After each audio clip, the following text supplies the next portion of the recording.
So what proximity effect can help you with is it can add more low end and warmth to a singer.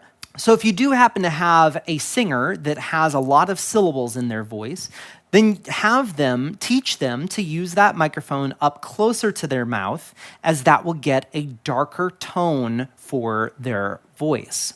Now, again, we can use this for a benefit with drums and bass guitar and electric guitar. The closer that you get that microphone to the source, the darker and warmer and boomier it is going to sound, which can be a benefit to us for a lot of instruments, but also it might get too much. So just keep that in mind the next time you're miking something.